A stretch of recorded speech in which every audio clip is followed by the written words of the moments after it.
오늘 보실 하나님 말씀은 창세기 35장 16절에서 끝절까지가 되겠습니다.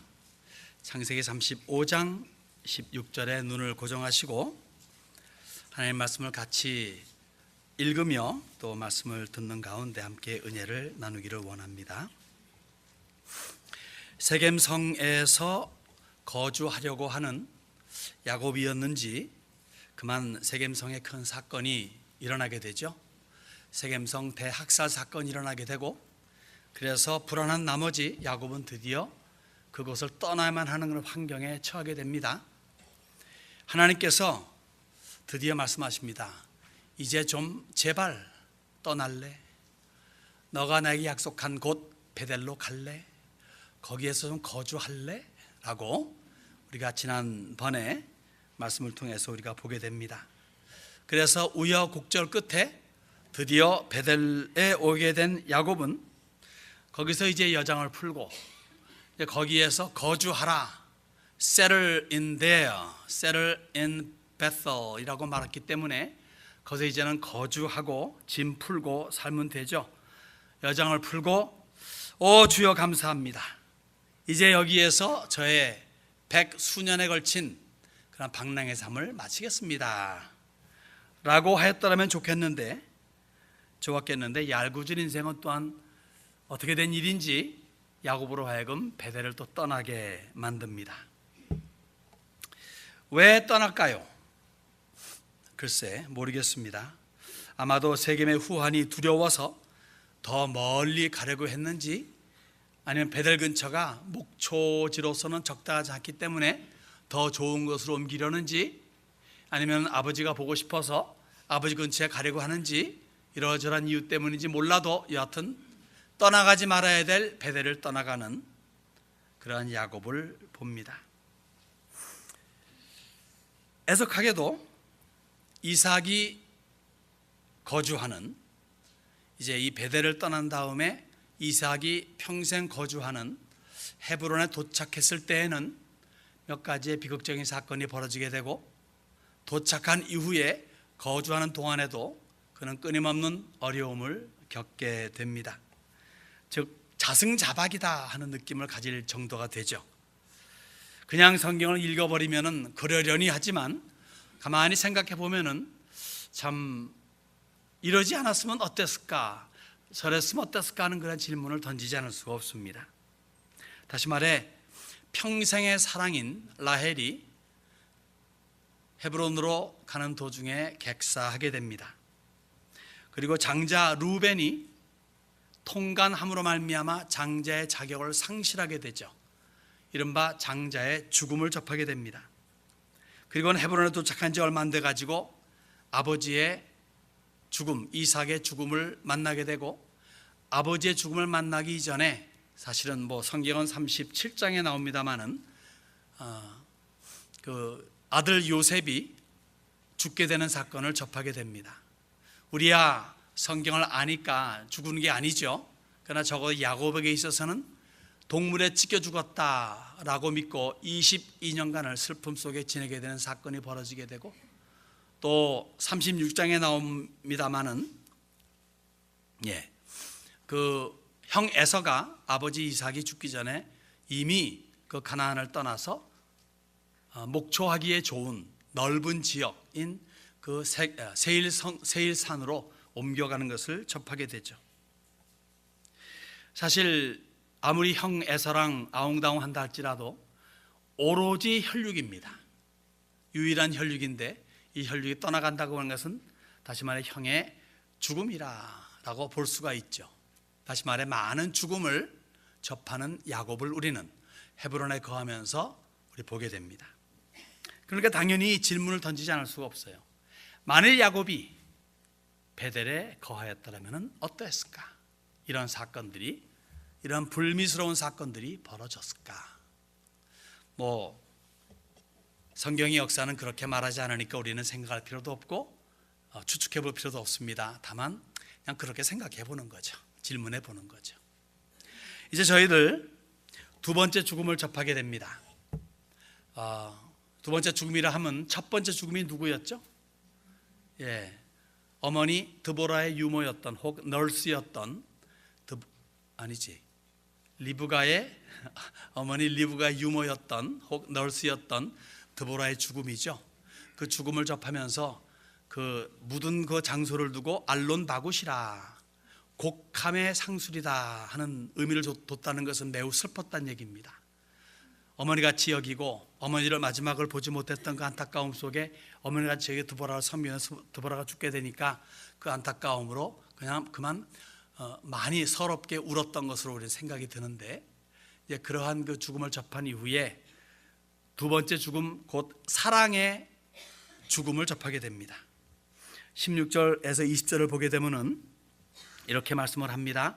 그들이 베델에서 길을 떠나 에브랏에 이르기까지 얼마간 거리를 둔 곳에서 라헬이 해산하게 되어 심히 고생하여 그가 난산할 즈음에 산파가 그에게 이르되 두려워하지 말라, 지금 내가 또 등남하느니라 하매, 그가 죽게 되어 그의 혼이 떠나려 할 때에 아들의 이름을 베노니라 불렀으나 그의 아버지는 그를 베냐민이라 불렀더라. 라헬이 죽음에 에브랏 곧 베들레헴 길에 장사되었고 야곱이 라헬의 묘에 비를 세웠더니 지금까지 라헬의 묘비라 일컫더라. 베델을 떠나자마자 라헬이 산통을 겪습니다. 생명이 태어나는 순간이죠. 참 의아하지 않습니까? 야곱에게 있어서는 여러 부인들 중에 유일하게 라헬만이 사랑입니다. 그 라헬이 배가 불렀어요. 그것도 그렇게 소원한 둘째 아들입니다. 첫째 아들 요셉을 낳고 난 다음에도 더 원해서 그렇게 간절히 소원해서 둘째 아들을 뱄습니다. 둘째 아들을 낳을 즈음이 되었습니다. 그러면은 가다가도 서야 되는데 왜 있다가 떠납니까? 그냥 해산하고 그리고 뭐 일을 버려도 버리는데 구태여 배가 만삭이 되었을 적에 베델을 떠납니다.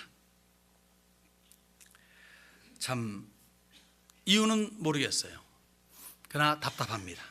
그렇게 심각한 이유가 있었는지 아무튼 만삭의 배를 안고서 떠나가는, 마치 마리아가 만삭의 배로 자기 의도가 아니라 타의에 의해 가지고 예루살렘으로 가다가 베들레헴에서 아기를 낳고 그 아기의 이름을 예수라고 하는 그런 사건과 방불합니다. 여하튼 베들레헴을 눈앞에 두고 그토록 원하는 둘째 아들을 낳습니다. 드디어 이스라엘의 12지파가 완성되는 순간이에요. 여러분이 뭐 일을 벌리잖아요. 벌리면은 그 일이 끝나고 마지막 그 종지부를 딱 찍게 되면은 기분 좋지 않습니까?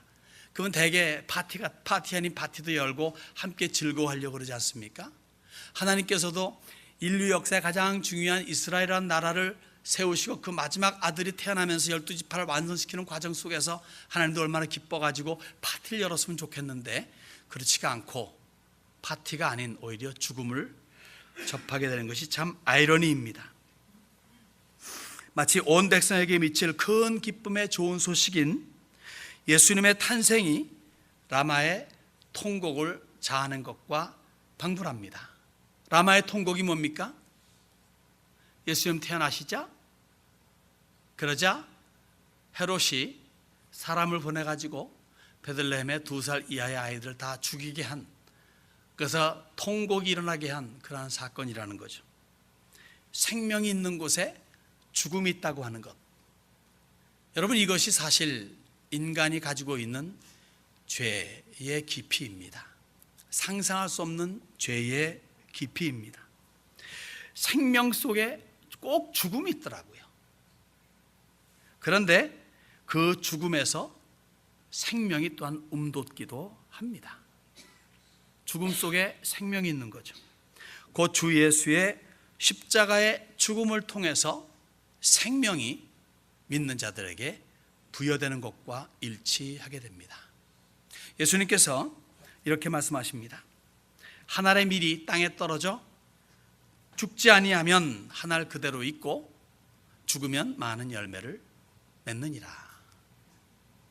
죽어야 생명이 나온다는 그러한 원리를 여기에서 제공해 주고 있습니다. 왜? 죄가 사람의 인생을 주장하고 있기 때문에 그렇습니다. 그 죄라는 놈을 극복하기 위해서는 죽음이라고 하는 것이 들어오고 그 죽음 속에서 생명을 건져내야 하기 때문에 그런 거죠. 죄가 없는 곳은 죽음이 없죠. 거기 영생만 있을 따름입니다. 천당은 죄가 없는 곳입니다. 거기는 죽음도 없습니다. 슬픔, 괴로움, 아픔도 없습니다. 영생만이 주님과 더불어 있게 됩니다. 생명을 얻었습니다만 이제 죽음에 접하게 되는 여기 라헬을 보게 됩니다. 난산을 하게 되죠. 그리고 죽습니다. 물론 야곱이 베델을 떠나는 그러한 그 무리수를 주었기 때문에 그 무리수가 1조 할 수도 있겠고, 라헬이 과거에 말 실수를 한 게 있죠. 내게 아들을 주시오, 안 주면 나 죽어버릴래 한 것에 대한 결과일는지도 모르겠고, 또 드라빔 사건 기억나시죠? 드라빔 사건으로 인해 가지고 야곱은 뭣도 모르고, 드라빔을 가진 사람은 즉 라반의 수호신이죠. 라반의 수호신을 훔쳐온 라헬을 모르고 이 드라빔을 가진 사람은 분명히 죽게 될 것이다 라고 한 말이 그 결과를 맺은 것인지도 모르고, 아니면 또 세겜성의 자식들이 저지른 그 대학살에 대한 그런 대속물로서 죽음을 당했는지도 모르겠고, 아무튼 라헬은 도중하차합니다. 만수를 다하고 죽은 것 같진 않죠. 아기를 낳을 나이면은 젊은 나이입니다. 그러나 아기를 낳다 죽었으니 이것은 만수한 것은 아니고 인생을 중간에 마치게 된 케이스가 됩니다. 100세도 훨씬 넘은 야곱에게 있어서 그의 평생의 사랑인 라헬의 죽음은 엄청난 타격을 주었을 겁니다. 그래서인지 그의 편애가 더욱 두드러져 가지고 라헬의 혈육인 요셉을 그토록 더 사랑했기 때문에 다른 형제들의 시기를 얻어서 요셉 사건이 후에 벌어지지 않았나 생각이 들기도 합니다. 베들레헴 근처에 라헬의 묘비가 세워집니다. 베들레헴은 예수님의 탄생으로 유명한 곳입니다.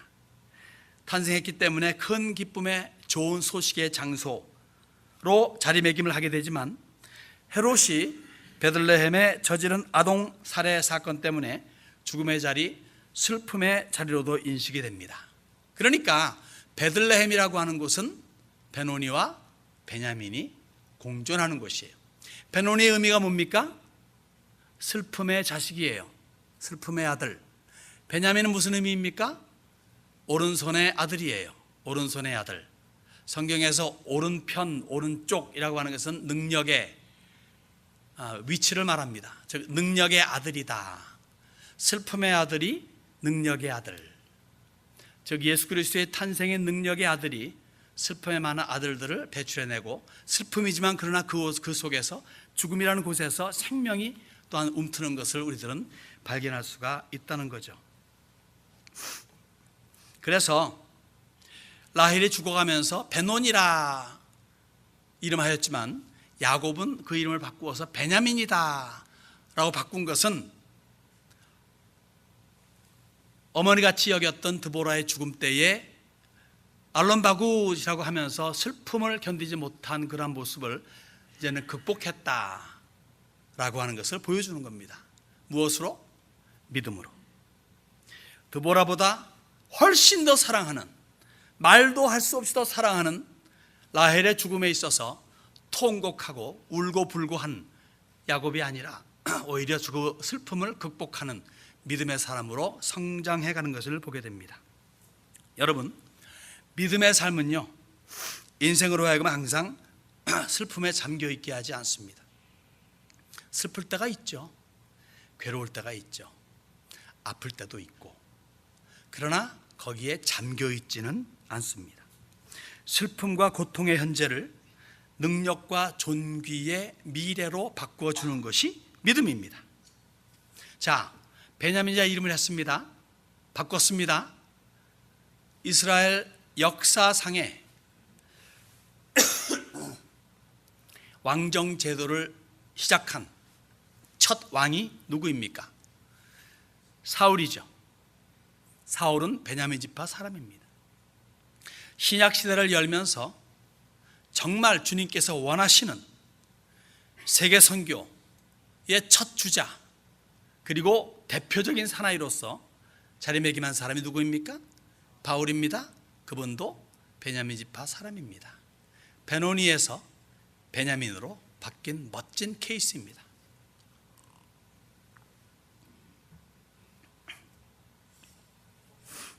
바울은 그렇기 때문에 죽음 앞에 있는, 즉 신자의 죽음 앞에서 서럽게 울고 있는 신자들에게 이렇게 위로합니다.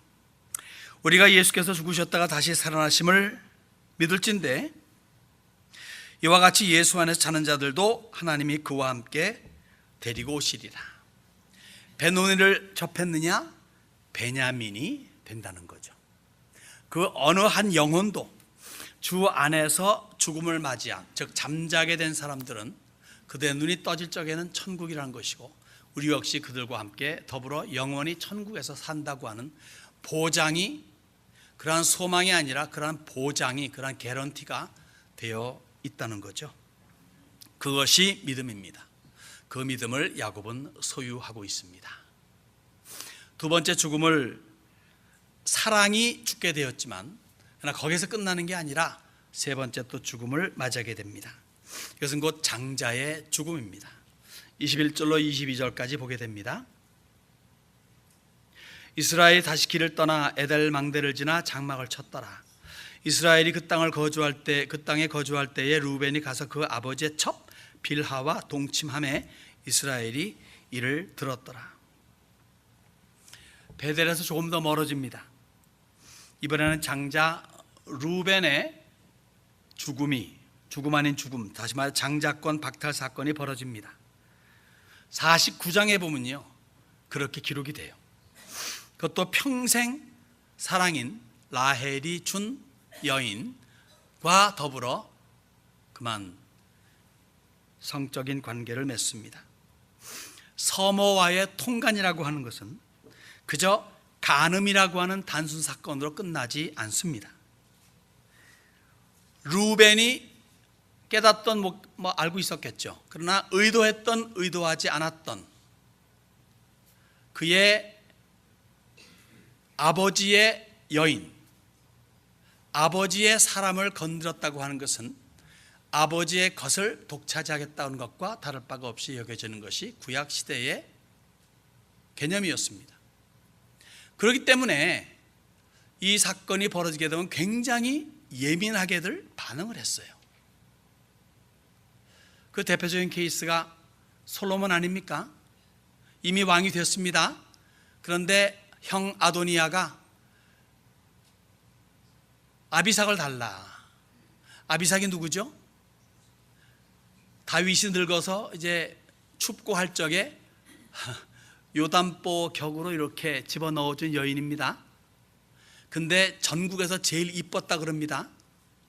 그런 여인이니까 젊고 하니까 아도니아가 욕심을 낼 수도 있었겠지만 또 한 가지는 뭐냐면 또 다른 흑심이 있었죠. 그래서 달라고 그랬습니다. 밧세바가 내가 말해볼게, 줍시다 하니까 이상하게도 솔로몬은 굉장히 민감하게 반응을 합니다. 그리고는 형 아도니아를 죽여버리고 맙니다. 어머니, 그러느니 내 왕위도 주시지요 하면서 이 말을 하였은즉 아도니아는 여호와 앞에서 죽어야 된다라고 말합니다. 하나님께서 주신 왕권을 빼앗고자 하는 아도니아의 그 손길을 차단하는 것이 솔로몬의 뜻이죠. 또 하나님께서 그렇게 원하시는 것이고, 그러니까 아버지의 것을 탐한다고 하는 것은, 특히 아버지의 여인을 건드린다고 하는 것은 아버지의 것을 몽땅 취하겠다는 의도입니다. 근데 보세요, 루벤은 장자예요. 가만히 있어도 자기에게로 돌아올 건데 그만 일찍 하게 됩니다. 그래서 49장에 보게 되면요, 야곱이 이제 죽기 전에 각 아들들에게 축복할 적에 루벤에게 말합니다. 루벤, 너는 내 장자다. 너는 그리고 월등하다. 그리고 기력이 대단하다. 너는 최고의 인물이다. 그런데 아비의 침상에 올랐은즉 너는 그저 끓탐한다.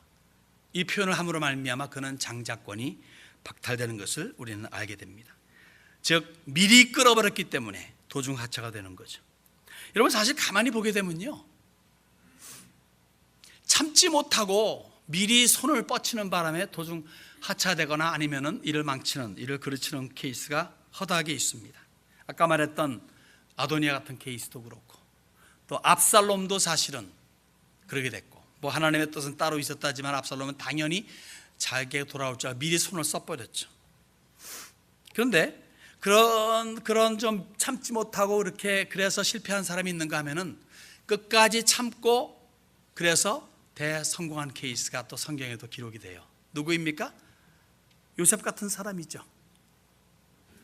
하루 한날 귀한 족장의 가장 사랑받는 아들이, 그것도 17살이라는 그런 어린 나이에 어느 날 갑자기 종이 되어가지고 10년을, 그 다음에는 억울하게 누명 쓰고 주인의 여인을 강간하려고 했다 누명을 쓰고 감옥에 들어가서 또 2, 3년을 보낸. 근데 아마 요셉에게 있어가지고 가장 마음에 상처가 있다면은 억울하게 종살이 10년 하고 감옥생활 한 것보다도 자기의 형들이 몽땅 힘을 합해가지고 자기를 죽이려고 했고 죽이진 않았지만 이렇게 종을 팔아버린 그것이 가장 마음에 응어리로 남아있을 거예요. 근데 참았습니다. 하나님의 이름을 두고 참았어요. 저 같으면 어린 반푼 수 없을 것 같습니다. 이런 일을 그냥 바득바득 갈다가 이가 다 없어질지 몰라도 그렇게 했을는가 모르겠는데 요셉은 끝까지 참았고 22년의 형들을 보았을 적에도 그는 엄청난 관대함으로 그들을 다 끌어안은 것을 보게 되죠. 참고 참았더니 그는 최고의 자리에 올라가는 사람이 되었습니다. 그런가 하면 또 다윗도 그렇죠. 어린 청소년의 나이에 그는 왕으로 이 인침을 받습니다. 다시 말해 기름 부음 받습니다. 누구에게서? 당대의 최고의 인물 사무엘에게서. 그런데 뭡니까? 나이 30살 될 때까지 그냥 쫓겨다니고 목숨을 구걸하는 인생이 되고 말았죠.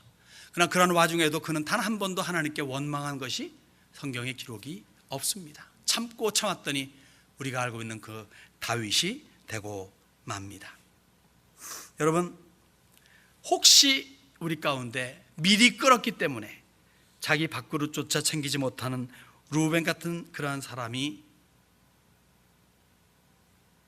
없어야겠죠? 그러한 사람이 없고 오히려 참고 참는 가운데 하나님께서 주시는 그러한 밥그릇에 밥그릇을 더해가는 여러분들이 되시기를 바랍니다. 그러면서 이제 26절까지 야곱의 아들들의 이름이 기록이 됩니다. 제가 읽겠습니다. 22절 맨 밑에서부터 야곱의 아들은 12이라. 레아의 아들들은 야곱의 장자 루벤과 그 다음 시므온과 레위와 유다와 이사갈과 스불론이요, 라헬의 아들들은 요셉과 베냐민이며 라헬의 여종 빌하의 아들들은 단과 납달리요, 레아의 여종 실바의 아들들은 갓과 아셀이니 이들은 야곱의 아들들이요 밧단 아람에서 그에게 낳은 자더라.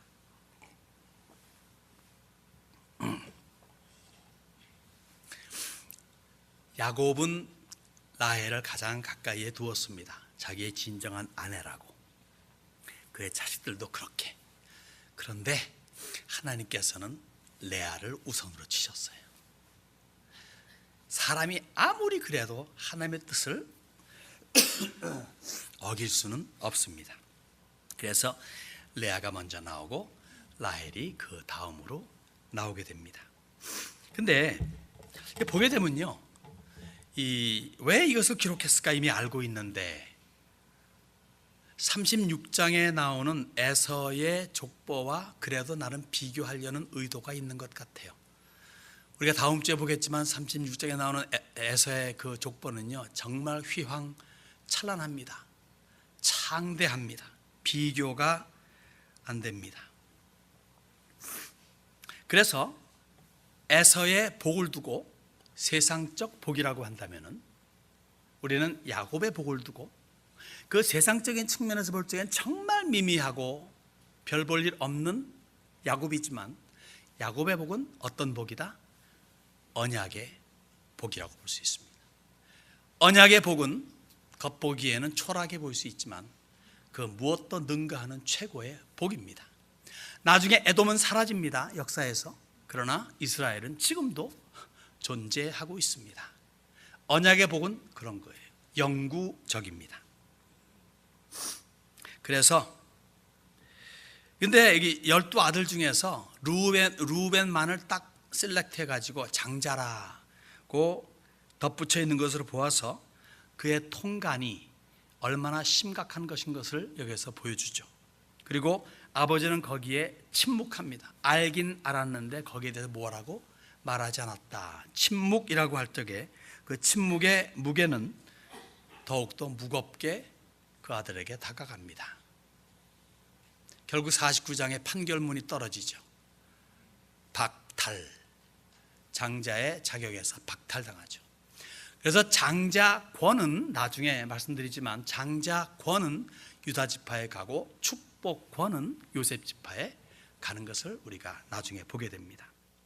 여러분, 그렇기 때문에 우리는 세상의 복보다 하늘의 복을 추구해야 됩니다. 잘 먹고 잘 살아봐야 하루에 3끼 이상 못 먹어요. 아무리 잘 살아봐야 결국 한 침대에 잘 수밖에 없습니다. 그래봐야 기껏 좋아봐야 킹 침대에서밖에 못 자요. 비싸봐야 얼마큼 비싸겠습니까? 그리고 죽어서 누워봐야 한 평짜리도 안 되는 그런 곳에 누워있게 됩니다. 비싼 관을 해봐야 그 속에 썩을 따름입니다. 이것이 세상의 복입니다. 현세의 복보다 내세의 복, 미래의 복을 더 추구할 수 있기를 바랍니다. 또 루벤같이 먼저 끌으려 하지 말고, 다시 말해 먼저 머리가 되려 하지 말고 항상 낮은 자의 자리에 있게 되면 주께서 높여주십니다. 마지막 죽음을 우리가 접하게 됩니다. 네 번째 죽음, 곧 아버지의 죽음입니다. 27절, 8절, 9절을 읽겠습니다. 야곱이 기럇 아르바의 마므레로 가서 그의 아버지 이삭에게 이르렀으니 기럇 아르바는 곧 아브라함과 이삭이 거류하던 헤브론이더라. 이삭의 나이가 180세라. 이삭의 나이가 많고 늙어 기운이 다함에 죽어 자기 열조에게로 돌아가니 그의 아들 에서와 야곱이 그를 장사하였더라. 결국 베델에서 가장 먼 헤브론으로까지 가서 거기서 정착하게 됩니다. 아버지가 있는 곳입니다. 참 재미있죠. 여기 읽어보면 한국말 단어에서는 그렇게 강하게 나오진 않는데 우리 영어에서 보기에도 더 강해요. 이삭이 거류하던 헤브론이라 말합니다. sojourning, 잠시 머무르는 장소예요. sojourning. 근데 여기서 지금 이삭은 거기에 거주합니다. dwell, settle, 뿌리를 내리고 산다는 이야기. 거류할 곳에서 거주하는 야곱을 우리가 보게 됩니다. 물론 어머니 없이 혼자 계시는, 다시 말해 리브가 이미 죽었죠. 리브가 없이 홀로 계시는 아버지를 봉양한다. 그것도 아버지가 이미 이 시력을 잃으신 지 50여 년이 됐습니다. 그러니까 언약의 사람인데 아브라함과 이삭과 야곱의 하나님인데, 아브라함은 참 보면 육체적으로는 좋았는데 이삭은 눈이 장님이 돼서 50년 정도를 남의 도움을 받아야만 됐었고, 사실 야곱도 나중에 눈이 멀어가지고 안 보이지 않았습니까? 그래서 그 요셉의 두 아들을 축복할 적에 손을 안 보여서 이렇게 하니까 또 이렇게 손 안다 뭐 이러면서 이런 사건이 나중에 벌어지지 않았습니까? 언약의 사람인데 이런 사람들이 왜 그 후반부 인생이 이렇게 알게 보면은 남의 손에 이끌리고 남에게 이렇게 해서 꼭 가야만 하는 그런 안타까움이 있긴 있습니다. 그것이 인생인가 보죠. 그런데 아버지를 향한 야곱의 효심은 기특하고 받아들여질 만하지만, 아무리 부모에게 효도를 한다 하고 부모를 위한다 할지라도, 즉 십계명에 있는 말씀을 잘 한다 할지라도 그것이 하나님의 뜻에 어긋나게 되면, 하나님의 뜻에 먼저 하게 되면 문제가 된다는 거예요. 하나님께서는 모든 것을 주관하시는 하나님입니다. 당신께서 알아서 분량을 나눠주시는 건데 하나는 그거 아니고요 하고서 부모를 먼저 내세운다, 뭐 그 외에 다른 것들 먼저 내세운다 하면은 주님이 그렇게 기뻐하지 않습니다. 어차피 인생은 죽는 것이고 죽고 난 다음에 새로운 삶을 가게 되면 부모도 자식도 아니에요. 우리 몽땅 다 그리스도의 신부입니다. 이 땅에 사는 동안의 관계인 거죠. 그럴 때 하나님께서 이렇게 하라 하면 거기에 순종하는 것이고, 하나님 일반적으로 부모에게 효도치 못하게 하시는 하나님 절대 아닙니다. 효도하게, 효도를 원하시죠. 어떤 특별한 경우에 내가 먼저다 할 적에는 그걸 먼저 해야 원칙인데 야곱은 그러하지를 않고 있습니다. 지금이 누구의 시대입니까? 과거에는 이삭의 시대였습니다. 지금은 누구의 시대입니까? 여기에서 야곱의 시대입니다. 이삭은 어떻게 돼야 될까요? 야곱과 어그러지게 되면 야곱의 뜻에, 야곱을 키우시는, 야곱을 세우시는 하나님의 뜻에 어긋나게 되면 비록 이삭이라 할지라도 역사의 현장에서는 사라지게 됩니다. 그래서 야곱이 이삭을 만나자마자 얼마 안 있어서 이삭 역시 주님 품에 안기게 되죠. 야곱과 에서 쌍둥이 형제가 함께 이삭의 장례를 치릅니다. 이때는요 에서가 이삭한 후예요. 이삭한 것은 36장 이후에 나오지만은 이미 이삭한 후입니다. 그러니까 에돔에 이미 자리를 세일산 에돔의 자리를 잡았어요. 거기에서 기가 막힌 세력을 그리고 키워나가고 있습니다. 그 누구도 에서와 더불어 싸울 수 없는 그런 경제까지 오르게 됩니다. 그런데 아버지가 죽었다고 하니까 달려오는 거죠. 형제 중에 누가 맞입니까? 에서죠. 누가 상주입니까? 에서죠. 그런데 상주 격으로 지금 야곱이 다 처리하고 있는 거죠. 이것이 냉혹한 언약의 현실입니다. 장자권을 버린 에서는 그러기에 상주 역할도 제대로 못하는 겁니다. 그러나 에서는요 별로 관계치 않아요. 왜? 더 좋은 장소에서 더 막강하게 살고 있기 때문에 그렇습니다. 외적인 강성함이 워낙에 커가지고 오히려 홀감을 하고 통쾌한 마음으로 그는 되돌아갑니다. 보세요. 야곱을 봅니다. 야곱의 가정에 어떤 사건이 벌어지는 거 알아요. 이미 요셉은 실종됐습니다. 죽었다고 여겨지는 거죠. 자, 요셉 죽었지. 이제 곧 이어서 이제 아버지 죽자마자 이제 또 유다는 또 마음에 안 든다고 뭔가 그냥 걸려가지고 또 자꾸 튕겨져 나가지. 막 그냥 사분오열되는 그런 야곱의 가문을 보게 됩니다. 그러면서 되돌아가는 에서의 마음은 뭐가 있을까요? 야곱은 이제 경쟁의 상대가 아니에요. 상대할 가치도 없어요. 그냥 동생일 뿐이고 안 된 동생일 뿐입니다. 언약이고 자식이고 뭐고 없는 겁니다. 지금 에서의 머리에는 하나님의 어쩌고 저쩌고가 전혀 이제는 들어오지가 않습니다. 그저 에휴 불쌍한 놈 저 고생하네 하면서 그저 통쾌하게 웃으면서 자기는 이렇게 그 에돔에서 큰 세력을 펼치고 있는데, 다음 주에 한번 우리가 잠시 볼 예정입니다. 얼마나 큰 세력을 펼치고 있는지. 그러니까 야곱을 경계해야 될, 특히 죽여야 될 이유도 없습니다. 현재의 상태를 보면은 아버지가 말한 축복과는 달리 자기는 비교할 수 없이 대통 그리고 창대합니다. 여러분, 이것이 저는 이렇게 봅니다. 신기루다. 참된 복과 언약을 경홀히 여기는 케이스가 사실 오늘날에도 얼마나 많이 있습니까? 당장에 눈에 보이는 복 때문에 영적인 복을 포기하는 케이스가 얼마나 많이 있습니까? 에서는 오늘의 신기루의 대만족입니다. 많은 사람들이 그래요. 그런데 여기에서 야곱의 그 불행이 끝난 게 아니에요. 계속 갑니다. 말씀드렸듯이 아버지의 죽음 전에 요셉이 죽은 것과 방불하게 되죠. 22년간 슬픔 속에 삽니다. 정말 언약의 사람인가 생각할 정도로. 그뿐만이 아닙니다.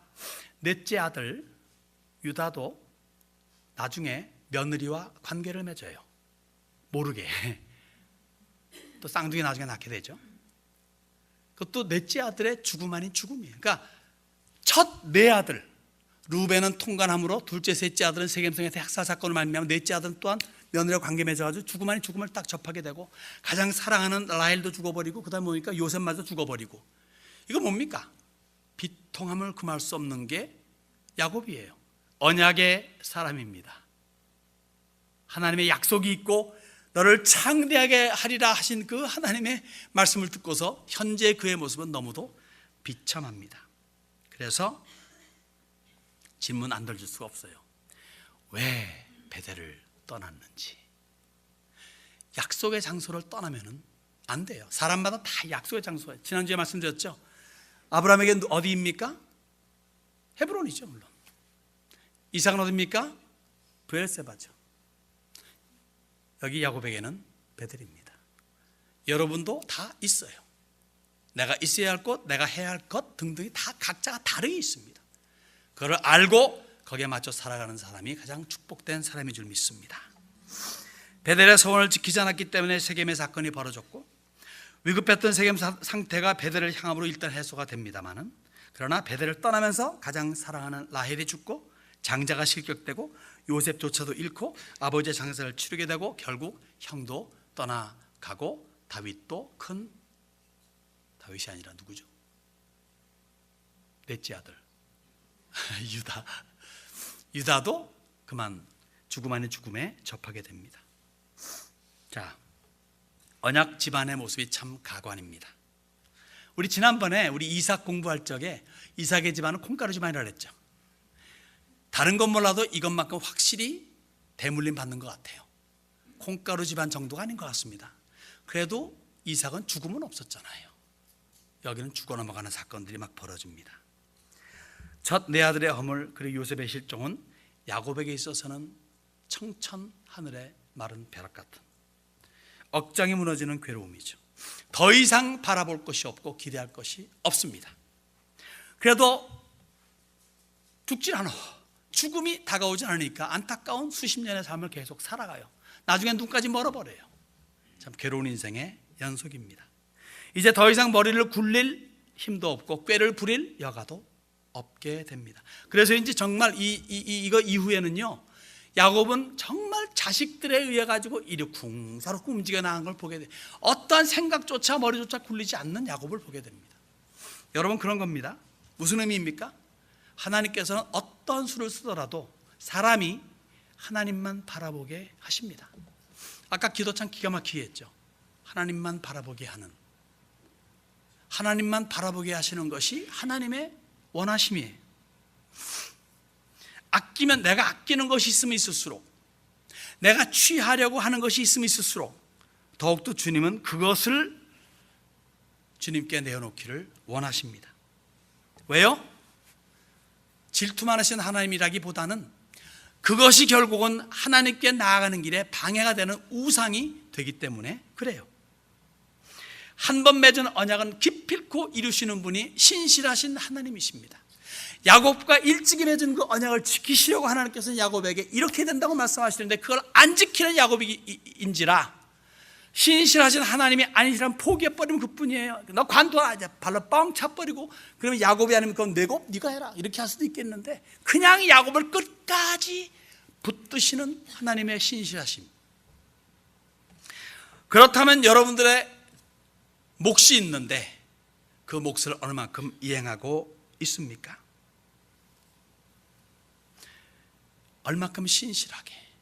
여러분, 안 할수록, 늦출수록 내게는 큰 손실이 다가옵니다. 야곱같이. 우리 세미안이 마땅히 있어야 할 베델에 있기를 바랍니다. 거기에 거주해야지 또 움직여 나가는, 방황하는, 영적인 베델에서 움직여 나가는, 방황하는 그러한 여러분들이 되지 않기를 바랍니다. 오히려 주어진 주의 일들에 충성스레 감당하여서 하늘의 상을 쌓는 선한 일에 열심하는 복된 성도들이 되시기를 바랍니다. 기도하시겠습니다.